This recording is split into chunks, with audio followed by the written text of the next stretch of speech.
Welcome student in our channel crystal clear chemistry, जहां हम solve करते हैं केमिस्ट्री से रिलेटेड प्रॉब्लम और कॉम्पिटिटिव एग्जाम में आए हुए क्वेश्चंस। इसके अलावा 11-12 का कंप्लीट कोर्स और आज इसी के अंतर्गत हम स्टार्ट करेंगे P block element. 11th class का चैप्टर है पी ब्लॉक एलिमेंट्स। इस चैप्टर को आधा यहाँ कवर करेंगे और आधा 12th के कोर्स में, ठीक है। देन 11th क्लास में जो अभी चैप्टर पी ब्लॉक स्टार्ट करेंगे उसमें ग्रुप 13 और ग्रुप 14 कवर करेंगे। बाकी जो ग्रुप है 15, 16, 17 और 18 वो जो ग्रुप है अपने वो कवर करेंगे किसमें, 12th क्लास के कोर्स में, ठीक है। इट इज क्लियर, ठीक है। तो स्टार्ट करते हैं पी ब्लॉक एलिमेंट्स, ठीक है। मैंने आपको बताया था सबसे पहले पी ब्लॉक एलिमेंट्स होते क्या हैं।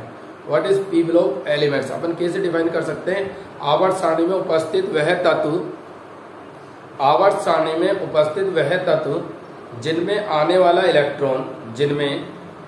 इलेक्ट्रॉन पी कक्षक में प्रवेश करता है, पी ब्लॉक के क्या कहलाते हैं, पी ब्लॉक के तत्व कहलाते हैं।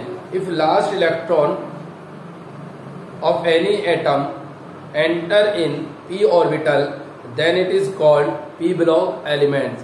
There is p means principal, ठीक है ना, प्रधान तत्व हैं ये, ठीक है। इसलिए इन्हें क्या कहते हैं, प्रिंसिपल एलिमेंट कहते हैं, क्योंकि इसमें बहुत से मोस्ट इंपॉर्टेंट एलिमेंट्स प्रेजेंट हैं। कौन सा, जैसे कार्बन, ठीक है। इसके अलावा भी बहुत से इंपॉर्टेंट हैं जो नाइट्रोजन, ऑक्सीजन, ये सभी इस ब्लॉक में प्रेजेंट हैं।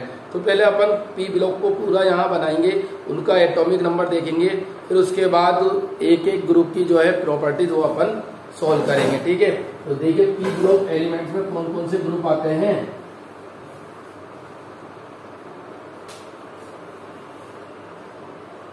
पी ब्लॉक एलिमेंट्स, ठीक है। तो first of all group 13 boron, aluminium, gallium, indium and thallium. Boron, aluminium, gallium, indium, thallium. Carbon, silicon, germanium, tin और लेड, ठीक है। Nitrogen, phosphorus, arsenic, antimony and bismuth, ठीक है, बिस्मिथ। इसके बाद oxygen, sulphur, selenium, tellurium and polonium. Fluorine, chlorine, bromine, iodine and astatine. Helium, neon, argon, krypton, xenon and radon. देखिए नाम एक बार सुन लीजिए, boron, aluminium, gallium, indium, thallium. Carbon, silicon, germanium, tin, lead. Nitrogen, next जो है nitrogen, phosphorus, arsenic, antimony and bismuth. Oxygen, sulphur, selenium, tellurium and polonium. Fluorine, chlorine, bromine, iodine और क्या है, एस्टेनिन।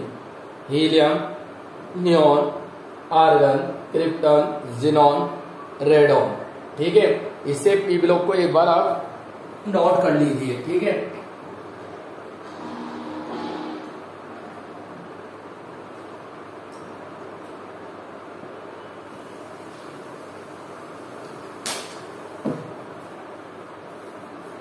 ठीक है, अब देखिए इसको लर्न कैसे करेंगे वो ट्रिक मैं आपको बता देता हूं। इस लाइन को कर सकते हो, बक नो फनी। अब ग्रुप 13 को देखो, boron, aluminium, gallium, indium, thallium. बैंगन, आलू, गाजर, इन, थैला, ठीक है। बैंगन, आलू, गाजर, इन, थैला। फिर carbon, silicon, germanium, tin and lead. Kashi गए शंकर प्रभु, काशी गए शंकर प्रभु। Nitrogen phosphorus arsenic antimony bismuth. ठीक है। नेपाल, पाकिस्तान, ऑस्ट्रेलिया सब भिखारी। नेपाल, पाकिस्तान, ऑस्ट्रेलिया सब भिखारी। ओल्ड स्टाइल से टी ओ, ओल्ड स्टाइल से टी ओ। फिर कल बाहर आई आत्मा, फिर कल बाहर आई आत्मा। और ये अपना इनर्ट गैस है, इसे वैसे ही लर्न कर सकते हो आप। Helium, neon, argon, krypton, xenon, radon. ठीक है, एक बार इसे रिवाइज कीजिए।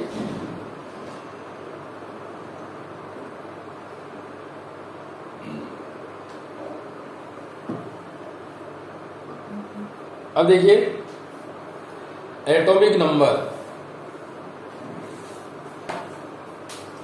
यहां 2 लिख सकते हैं अपन। 8, 8, 18, 18 एंड 32। ये आप लर्न कर लीजिए, फिर एटॉमिक नंबर अपने आप लिख सकते हैं। 2, 8, 10, 10, 8, 18, 18, 18, 36, 36, 18, 54 एंड 86। अब इसके बाद बस इसको इस तरीके से लिख दीजिए। 10, 9, 8, 7, 6, 5, 17, 16, 15,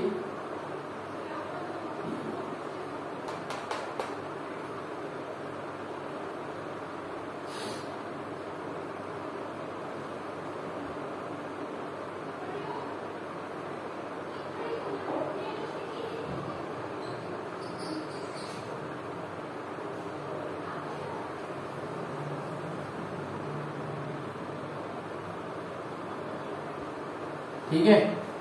इसी तरीके से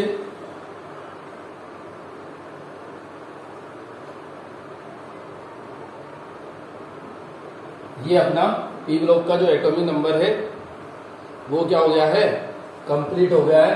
ओनली इसके बेस पर 2, 8, 8, 18, 18, 32। कुछ एलिमेंट इसके बाद भी ऐड किए गए, लेकिन वो क्या है, मोस्टली अभी उनकी केमिस्ट्री इतनी ज्यादा नहीं आई है, तो उसे अभी अपने को नहीं लिखना है।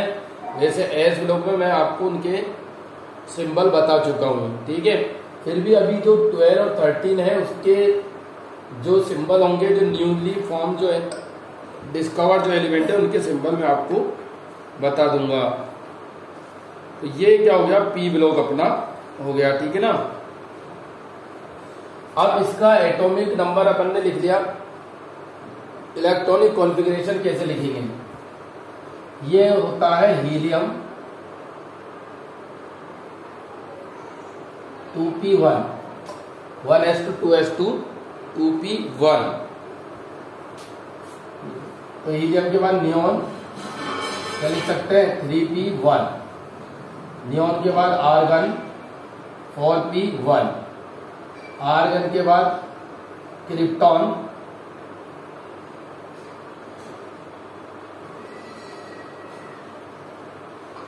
ठीक है। तो इस तरीके से टॉप टू बॉटम जाएंगे तो क्या होगा,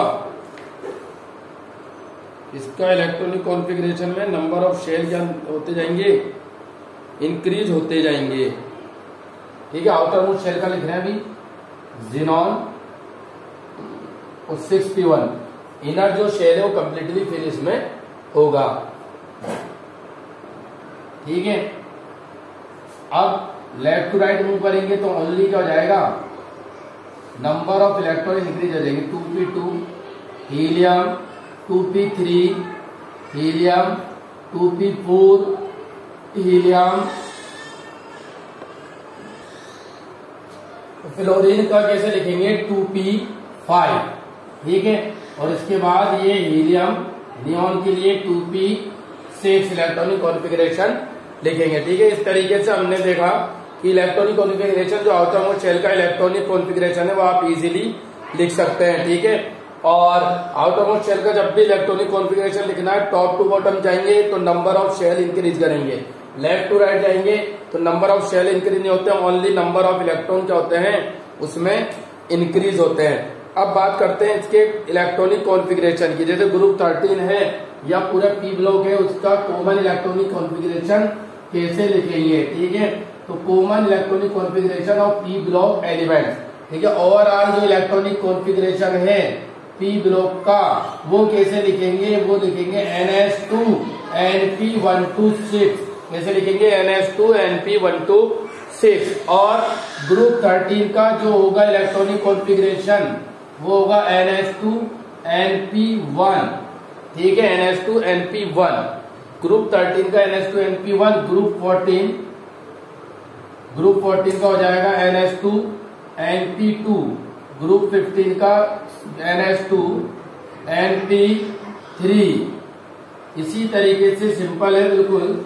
NS2 ग्रुप 16 के लिए NS2NP4, ठीक है। ग्रुप 17 के लिए NS2NP5 एंड लास्ट ग्रुप 18 के लिए NS2NP6, ठीक है। ये ग्रुप 13, 14, 15, 16 होगा। इसको इस तरीके से अपन इनका कॉमन इलेक्ट्रॉनिक कॉन्फ़िगरेशन इजीली जो है वो लिख सकते हैं। Overall electronic configuration P block का होगा NS2NP126, ठीक है। तो ये इलेक्ट्रॉनिक कॉन्फ़िगरेशन क्लियर हो गया ग्रुप 13 के अलावा बाकी सारे ग्रुप का भी अपन ने कर लिया। इसके बाद इलेक्ट्रॉनिक कॉन्फ़िगरेशन के बाद लिखिए परमाणुविक त्रिज्या। परमाणु त्रिज्या एटॉमिक रेडियस। नेक्स्ट पॉइंट क्या है, एटॉमिक रेडियस। ये किसका पढ़ रहे हैं अपन, ग्रुप 13 के लिए एटॉमिक रेडियस या परमाणु त्रिज्या, ठीक है, ग्रुप 13, ठीक है। इंपॉर्टेंट चीज है ये किसमें, boron, aluminium, gallium, indium and thallium, ठीक है। तो ओवरऑल जैसे मैंने आपको बताया था कि ओवरऑल क्या होता है, टॉप टू बॉटम जाते हैं तो एटॉमिक रेडियस इंक्रीज होती है। क्यों इंक्रीज होती है, क्योंकि नंबर ऑफ शेल क्या होते हैं इंक्रीज होते हैं। क्या होते हैं, नंबर ऑफ शेल इंक्रीज होते हैं, इसलिए एटॉमिक रेडियस क्या हो जाती है, इंक्रीज इसमें हो जाती है, ठीक है। लेकिन यहाँ अपन एक एक्सेप्शन देखेंगे एल्युमिनियम और गैलियम में। किसमें बेटा, एल्युमिनियम और गैलियम में, ठीक है। एल्युमिनियम का एटॉमिक नंबर है 13 और इसका है 31, ठीक है। एल्युमिनियम और गैलियम में से जो एटॉमिक रेडियस है वो किसकी ज्यादा होनी चाहिए, वो ज्यादा होनी चाहिए गैलियम की। बट गैलियम की जो एटॉमिक रेडियस है वो कम हो जाती है। किससे कम हो जाती है, एल्युमिनियम से, ठीक है। तो यहाँ ये इंपॉर्टेंट क्वेश्चन बनता है कि गैलियम की परमाणु त्रिज्या एल्युमिनियम से कम क्यों हो जाती है। उसका रीजन अपन क्या देखते हैं, ठीक है, ध्यान से समझिएगा कि एल्युमिनियम और गैलियम के बीच क्या आते हैं, डी ब्लॉक के एलिमेंट्स आ जाते हैं। 21 से 30 जो एलिमेंट हैं वो डी ब्लॉक के क्या होते हैं, एलिमेंट्स होते हैं। और उन डी ब्लॉक के एलिमेंट्स में जो शील्डिंग इफेक्ट होता है वो इनका शील्डिंग इफेक्ट क्या होता है, वीक शील्डिंग इफेक्ट होता है। कैसा होता है, वीक शील्डिंग इफेक्ट होता है। शील्डिंग इफेक्ट वीक होने की वजह से न्यूक्लियस इफेक्ट जो है वो क्या हो जाता है, बढ़ जाता है। वीक शील्डिंग इफेक्ट होगा, न्यूक्लियस इफेक्ट इंक्रीज हो जाएगा। न्यूक्लियस इफेक्ट इंक्रीज हो जाएगा तो एटॉमिक रेडियस क्या हो जाएगी, डिक्रीज हो जाएगी। एटॉमिक रेडियस क्या हो जाएगी, डिक्रीज हो जाएगी। तो उसके डी ब्लॉक का जो वीक शील्डिंग इफेक्ट है उसका जो इफेक्ट है वो किस पर पड़ता है, गैलियम की रेडियाई पर पड़ता है, गैलियम की रेडियस पर पड़ता है। तो इस तरीके से गैलियम की रेडियाई जो हो जाती है वो क्या हो जाती है, कम हो जाती है कंपेयर टू किसके, इंक्रीज होने के। तो अपन क्या लिख सकते हैं, in between aluminium and gallium there is d block elements are present 21 to 30. So due to weak shielding effect of d block elements, then nucleus effect increase and this effect atomic radius of gallium, ठीक है। It is clear, बताइए कोई problem हो तो इसमें। अब इसके बाद आयनन एंथैल्पी करेंगे। क्या, आयनन एंथैल्पी में इट मीन्स आयोनाइजेशन एंथैल्पी, ठीक है। अब आयोनाइजेशन एंथैल्पी भी किससे इफेक्ट होती है, आपको बताइए किससे इफेक्ट होती है, एटॉमिक रेडियस से। तो ओवरऑल जो आयोनाइजेशन एंथैल्पी है वो क्या होगी, ओवरऑल तो अपन ये मानते हैं कि डिक्रीज होती है, लेकिन यहाँ क्या होती है, नियमित वृद्धि अपने को देखने को नहीं मिलती है। तो बोरोन से एल्युमिनियम तक, बोरोन से एल्युमिनियम तक एटॉमिक साइज इंक्रीज हो रहा है, तो आयोनाइजेशन एंथैल्पी क्या होगी, आयोनाइजेशन एंथैल्पी डिक्रीज होगी। ठीक है, और इंडियम, एल्यूमिनियम, गैलियम और इंडियम और थेलियम के मध्य जो होगा अनिरंतरता होगी। ठीक है ना, कंटिन्यूअस ये डिक्रीज नहीं होंगे। ऐसा क्यों होगा, क्योंकि एल्यूमिनियम और गैलियम के बीच तो बेटा क्या आ गया, डी ब्लॉक एलिमेंट्स आ जाते हैं। एल्यूमिनियम गैलियम के बीच डी ब्लॉक एलिमेंट्स आ जाते हैं। उनका क्या होता है, वीक शिल्डिंग इफेक्ट होता है, जिससे न्यूक्लियस इफेक्ट क्या हो जाता है, इंक्रीज हो जाता है। न्यूक्लियस इफेक्ट क्या हो जाता है, इंक्रीज हो जाता है। न्यूक्लियस इफेक्ट इंक्रीज होता है तो आयोनाइजेशन एंथैल्पी भी क्या हो जाएगी, इंक्रीज हो जाएगी गैलियम के लिए। नेक्स्ट जो है अपना वो क्या है, इंडियम और थेलियम। अब इंडियम और थेलियम की अगर अपन बात करें तो इंडियम और थेलियम में से आयोनाइजेशन एंथैल्पी इसकी होनी चाहिए थी कम, लेकिन ऐसा देखने को नहीं मिलता है। ठीक है, जो आयोनाइजेशन एंथैल्पी की वैल्यू जो होती है वो मैं आपको बताता हूँ किलोजूल पर मोल में। फर्स्ट आयोनाइजेशन एंथैल्पी इंडियम की हो जाती है 558 किलोजूल पर मोल और थेलियम की होती है 589 किलोजूल पर मोल। ठीक है, तो थेलियम की ज्यादा हो गई। इसी तरीके से एल्यूमिनियम और गैलियम में भी थोड़ा सा डिफरेंस है। एल्यूमिनियम की होती है 577 किलोजूल पर मोल और गैलियम की होती है 579 किलोजूल पर मोल। तो इस तरीके से अपन ने देखा कि इंडियम से ज्यादा आयोनाइजेशन, फर्स्ट आयोनाइजेशन एंथैल्पी जो है वो किसकी हो गई, वैसे फर्स्ट, सेकंड, थर्ड तीनों ही ज्यादा होती है इसमें, ये भी है, थेलियम की ज्यादा होगी। तो अब उसका रीजन भी क्या है, उसका रीजन भी कुछ एल्यूमिनियम और गैलियम के जितना ही क्या है, सिमिलर है। अगर अपन देखें इंडियम और थेलियम के बीच, इंडियम और थेलियम के बीच क्या आ जाते हैं, एफ ब्लॉक एलिमेंट्स आ जाते हैं। कौन से आ जाते हैं,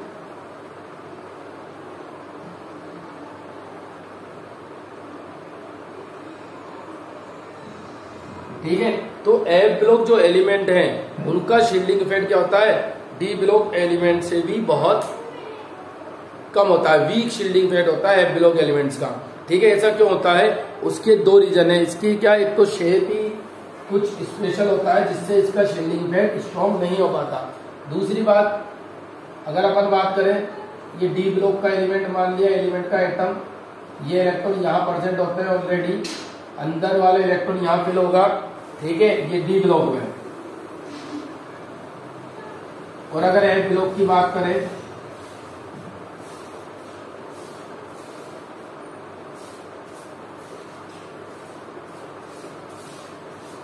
ठीक है, तो एफ ब्लॉक में क्या होगा, ये इलेक्ट्रॉन प्रेजेंट है आउटर मोस्ट शेल में और यहाँ इलेक्ट्रॉन प्रेजेंट है।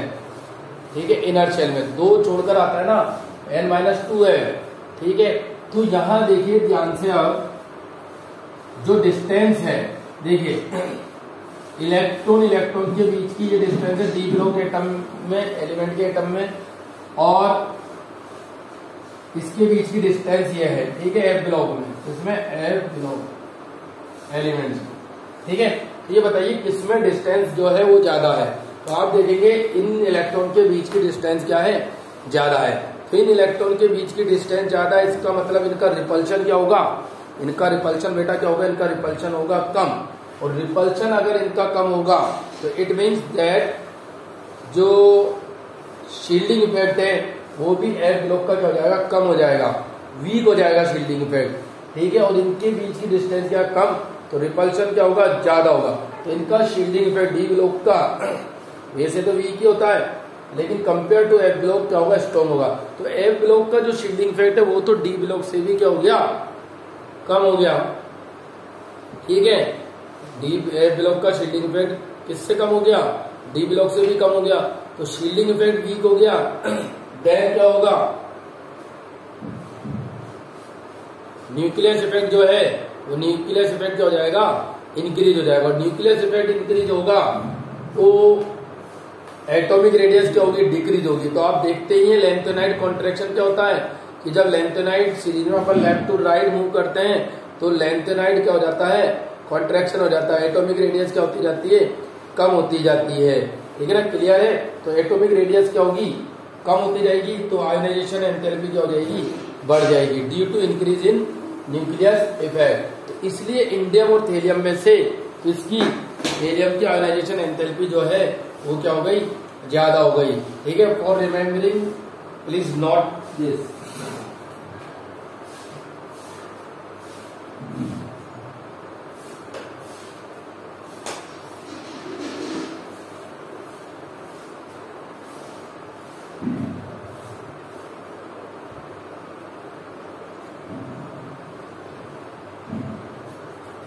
ठीक है, अब देखिए आयोनाइजेशन एंथैल्पी हो गई।